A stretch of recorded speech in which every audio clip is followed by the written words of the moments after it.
the Prime Minister because of the fact that I felt she was really good. I thought she did a fantastic job. I respect her a lot, so I gave her an endorsement. And she had the most successful election, in my opinion, in the history of Japan, won by the most ever.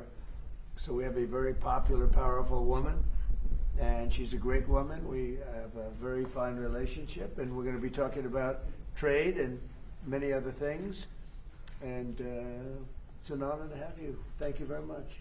皆様ありがとうございます。本日は非常に特別な方にいらしていただいております。歴史的な選挙の圧勝ということで、私と共通するものがあると思います。私たち素晴らしい絆を持っておりまして、だからこそ私の方からも応援のメッセージを出させていただきました。素晴らしい人であり、私も心から尊敬している方です。日本の歴史上、最も素晴らしい選挙で圧勝したということで、人気の高い女性であり、すごい方だと私も思っております。本日に関しては、貿易、その他の課題について多く話をする予定です。Thank you for inviting me to the White House today. Thank you. My visit is timely, so given the current situation. Oh, please, yes, absolutely. You have a very good interpreter. Yeah. Who I've known for a long time. With Shinzo. Your friend. 今中東情勢も含めて、それから世界中の安全保障環境が非常に厳しい状況にあります。Right now, situations in the Middle East and also the entire world, we are actually experiencing a very severe security environment.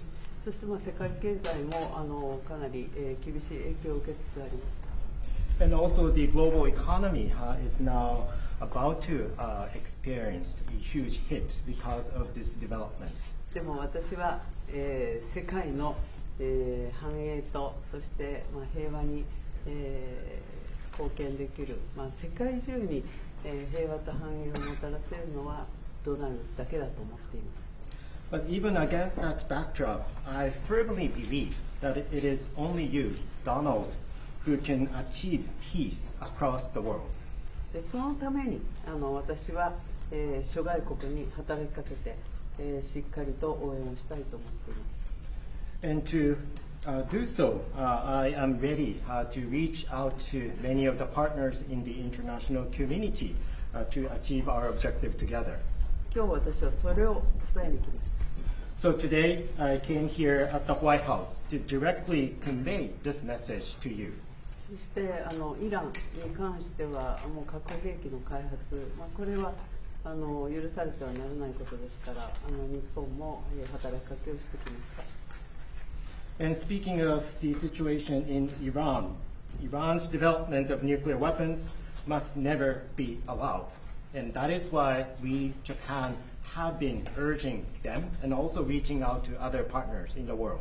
そして我が国は周辺国に対する攻撃、ホルムズ海峡の実質的な閉鎖についてもこれは非難をし、そして茂木外務大臣からもイランの外務大臣に対してもうそれをやめるように申し入れをしてきました。In addition, Japan condemns Iran's actions such as attacking the neighboring region and also the de facto or effective closure of the Strait of Hormuz. As a matter of fact, my fellow minister, Minister Motegi, Foreign Minister Motegi, also had the direct exchange with the Iranian foreign minister and urged Iran to stop such activities. Condemn. Yeah, you let me know. You can let me know. それでとにかく今中東だけじゃなくてインド太平洋の安全保障環境も大変厳しい中にあります。そんな中でドナルドが日本に深い信頼を寄せてくれて揺るぎない同盟にコミットメントしてくれていることに感謝をいたしております。And also the security environment in the Indo-Pacific region is also becoming increasingly severe. Donald, you have shown deep trust in Japan, and also the unwavering commitment to the Japan-US alliance. Once again, thank you very much for that. 今日は日本とアメリカが共に強く豊かになっていくための話し合いをしたいと思っています。 And today, I look forward to having a discussion on how we can cooperate to make our two nations, both Japan and the United States, stronger and more prosperous. それから世界のエネルギーマーケットを落ち着かせるための提案も、持ってまいりました。 And I also brought specific proposals to calm down the global energy market. でこの後主に、経済安全保障、重要鉱物ですがエネルギーに関する協力、そしてお互いに強い経済を作るための、成長のための話し合い、経済成長のための話し合いをしたいと思っています。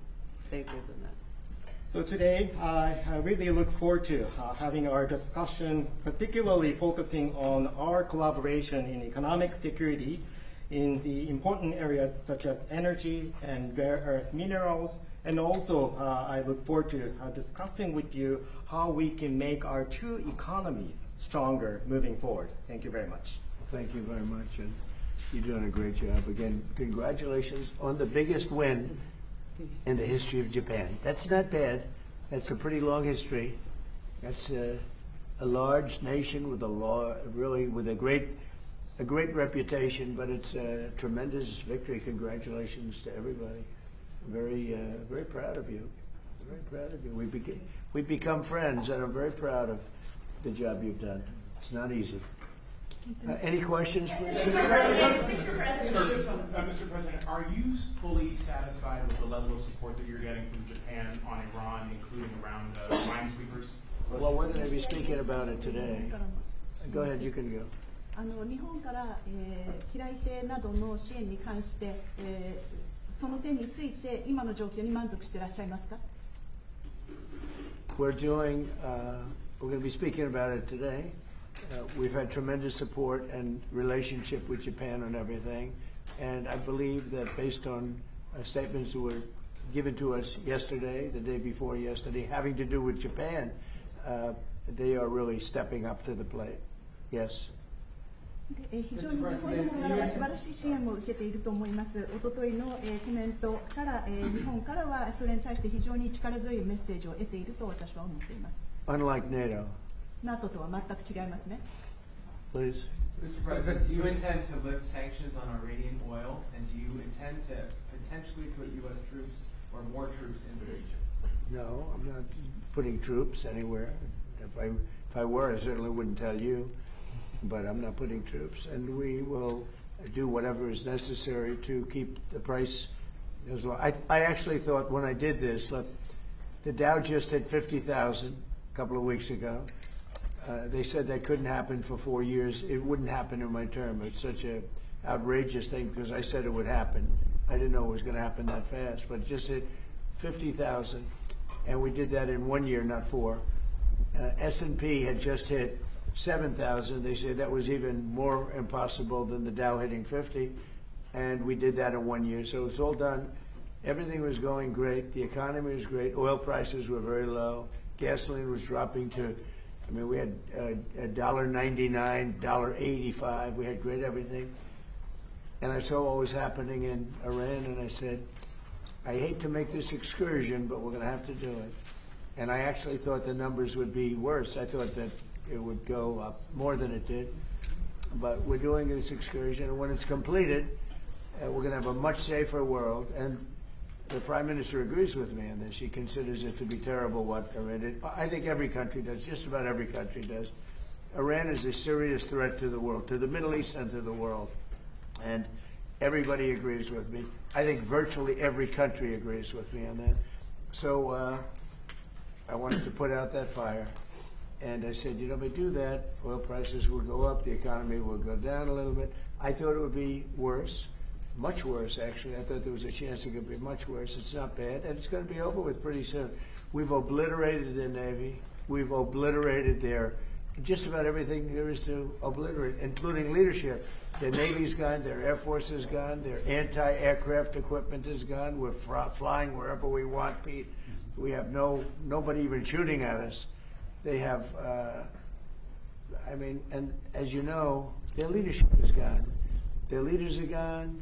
They pick new leaders, they're gone. They pick new leaders, they're gone. And now they're looking for new leaders again. We can take out the island if anytime we want. I call it the little oil island that sits there, so totally unprotected. We've taken out everything but the pipes. We left the pipes because to rebuild the pipes would take years for them to do.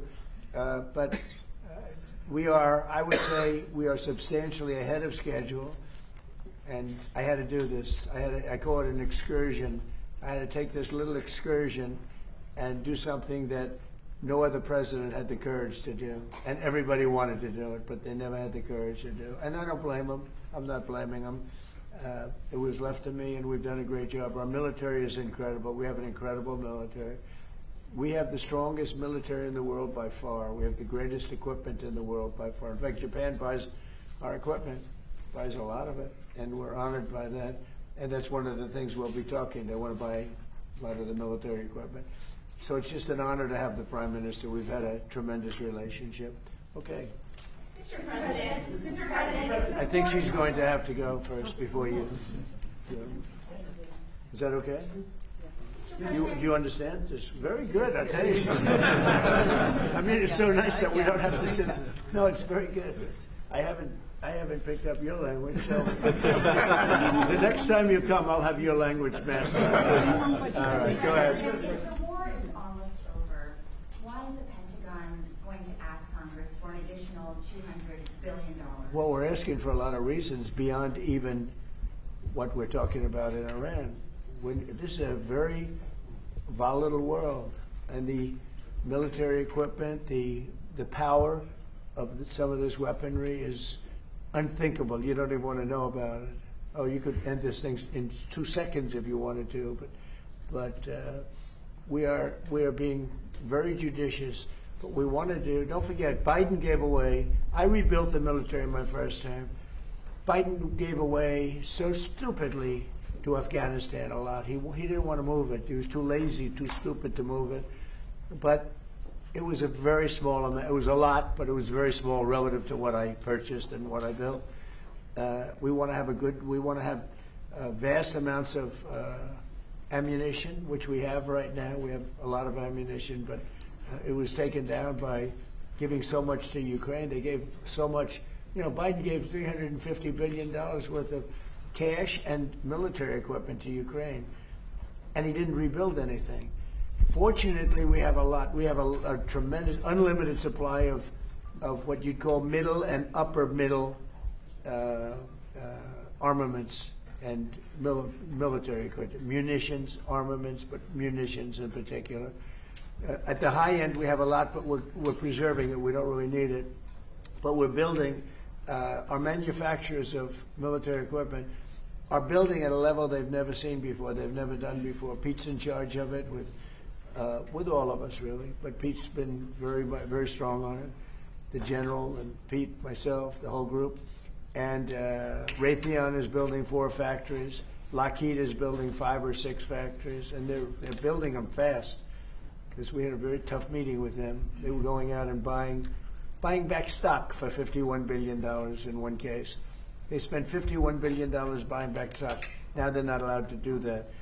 And they are now building a tremendous, there's never been anything like it, what's taking place right now. So we're in very good shape, but we want to be in the best shape we've ever been in. We were that, when I rebuilt the military, we were in great shape, and then Biden blew it, and he didn't do anything. He didn't do anything. And if you listen to the Democrats, they don't even want to have a military. Now you see how important it is. But we have the strongest military in the world. We have the best equipment. We make by far the best equipment. The other night, they had 114 rockets shot at a certain location. And out of 100 highly sophisticated rockets, out of 114 sophisticated rockets, every single one of them was shot down with our equipment. All our equipment. It's amazing, actually, how good it is. So we want to be sure, and it's a small price to pay to make sure that we stay tippy-top. Mr. President, Mr. President, can I ask about last the night, Treasury? Mr. President, you Thank you, said- Mr. President. The Treasury Secretary this morning said there were defections among Iranian leadership. Are you aware of that, and is there anybody the U.S. can work with as a leader going forward? Well, we have a man named the Treasury Secretary here, so maybe maybe he wants to discuss it. Does anybody know? Do you know who he is? Central Casting. Yeah, so we are seeing the defections at all levels as they're starting to sense what's going on with the regime. It doesn't get reported here in the U.S. very well, but we are trouncing them from the air, and the regime will probably collapse within itself. At Treasury, we've seen where they wire their money out of the country. We're coming for that. We're going to get it back to the Iranian people. And are you seeing defections? Yes, sir. On Israel, have you There's a talked lot of military defections also. You have a lot of military defections in Iran. have you I talked- don't blame them. Thank you, Mr. President. Have you talked to Prime Minister Netanyahu about attacking the oil and gas fields? Yeah, I did. I told him don't do that, and he won't do that. We didn't discuss. You know, we do. We're independent. We get along great. It's coordinated, but on occasion he'll do something, and if I don't like it, and so we're not doing that anymore. And the last one, if I could, the Fed chairman told me yesterday that he plans to stay until a new Fed chairman is confirmed, and he also plans to stay on the board until the investigation into the Federal Reserve is done. Well, he's under investigation because he's building a building for hundreds of billions of dollars more than it's supposed to cost. The building you see over there is under budget and ahead of schedule. That's the ballroom. The ballroom is a much bigger building. It's a much more complex building than what he's doing, and it's at a fraction of the cost. And something is going on, whether it's contractors. That's what I do best in the world. I build great buildings. I've always done it, and I build them under budget and ahead of schedule. They could have $4 billion. This is a renovation job for $4 billion. And if you look at the building, it's not even, I don't know if Kevin Warsh is ever going to be able to move into it. It's been under construction for years. It's the most expensive building ever built. Now, I know it's gross incompetent because I happen to think he's grossly incompetent. Today, certainly you should be lowering interest rates, all right? Certainly, who would not lower them? But he's stubborn, and he's got Trump derangement syndrome. But a lot of people have that, you know. It's not a curable disease. But but he's also building. He should be lowering rates immediately. But he won't do that because he's a stubborn, incompetent person. And that's a bad thing. You know, when you're stubborn and incompetent, I think it's the worst combination. And he's also not a smart person. But he's building a complex over there that's under his jurisdiction. He started it, and it's out of control. It's billions of dollars for a little building. I could have done that building and made it beautiful for $25 million. $25 million, and it would have been beautiful.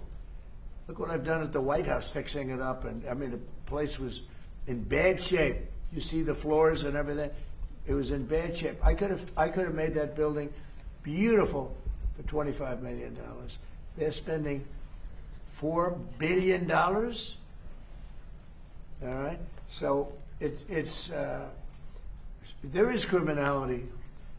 Maybe it's with the contractor, but because I know more about contractors than any human being maybe that's ever lived. But that contractor is a very rich man. Whoever the contractor is, and we know, but whoever the contractor is an extremely rich man. He's going to make, I mean, he could make billions of dollars. I'm hearing numbers from $3 to $4 billion. That would make it the most expensive building on a square foot basis ever built in history. And you're not even building a building, it's a renovation. The exterior skin is staying, the steel is staying, the structure. So all I want to do is bring out to the public that this guy is incompetent. He's a very incompetent guy. And he may be a dishonest guy, but somebody's dishonest because there's no way that building can be $3 to $4 billion. Mr. President, on the street of Fort President. Thank you. Please. Mr. President, you just mentioned Japan. This looks like one of your people. Right? Thank you. Is he good or bad? Good. Is he a good reporter or bad? You know? So. Not a,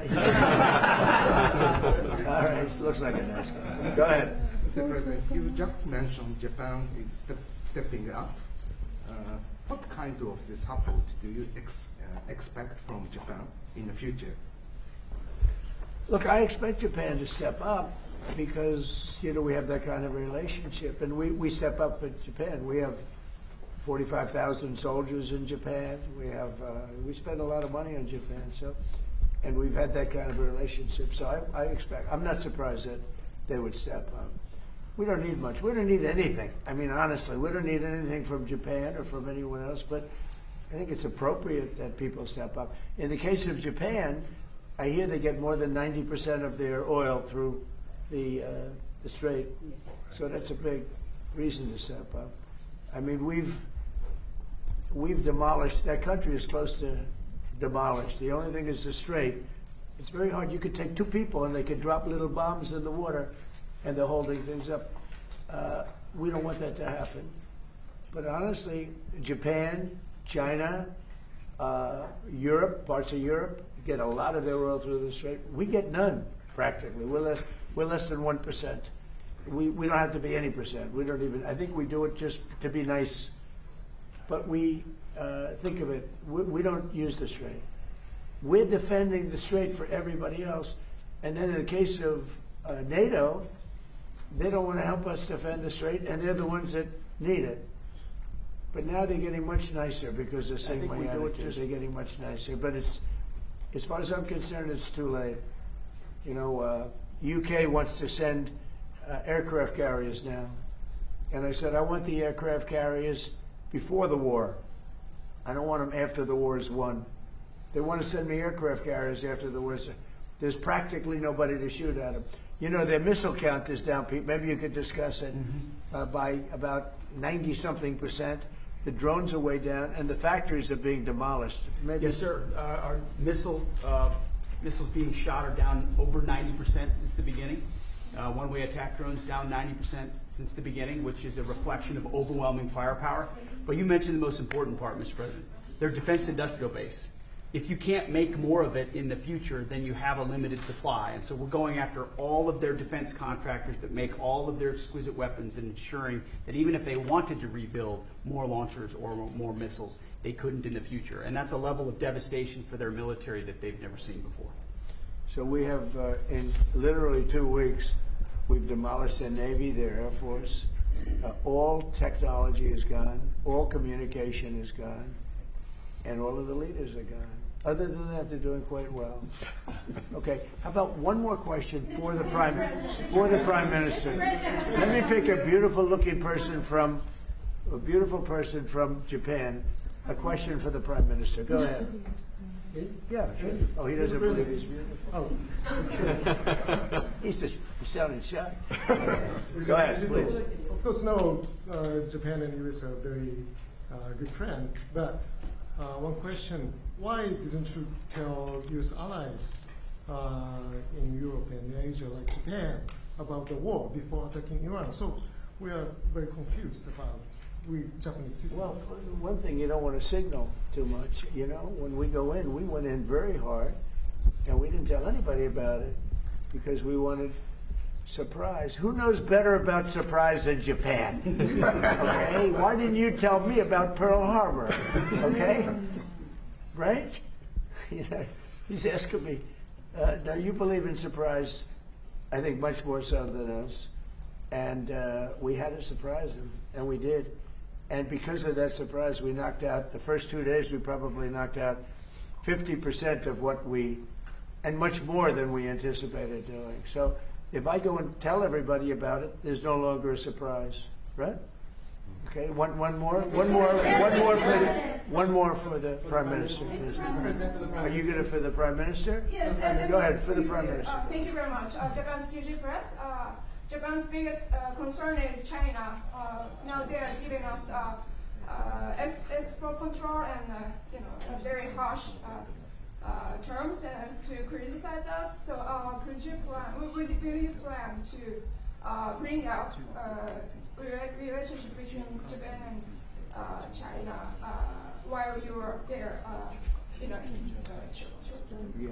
Well, I'll be going to China very quickly, but I think I'd really like to have the Prime Minister talk about China because I know they have a little bit of an edgy relationship, and I'd just like to know where it stands. How are you doing with China? So, please. で日本はいつも中国に対してオープンです。会話はオープンにしています。それから冷静に対応しています。でとにかく米中関係も含めてですね、これが地域の安定、それから世界のサプライチェーン、これに貢献するものであることを願っています。日本は常にオープンです。So first of all, Japan has been consistently open to dialogue with China. And also, second, we have been addressing our relations with China in a calm manner. And also speaking of the US-China relationship, my sincere hope is that the relationship will be something conducive for regional security and also ensuring the global supply chain in the world. Once again, I would like to reiterate that Japan has been consistently open to dialogue with China. And I think we're going to have a great trip. The trip has been postponed for about a month and a half. It's been reset, and we look forward to it. And I'll be speaking Japan's praises when I'm in China with President Xi. But we're going to have some good talks today.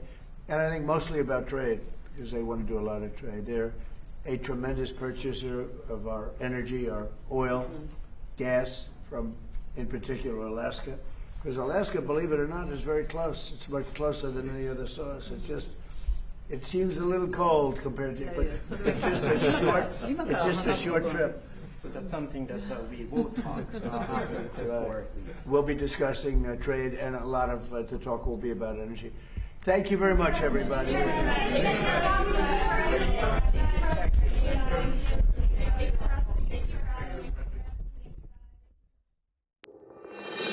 Thank you.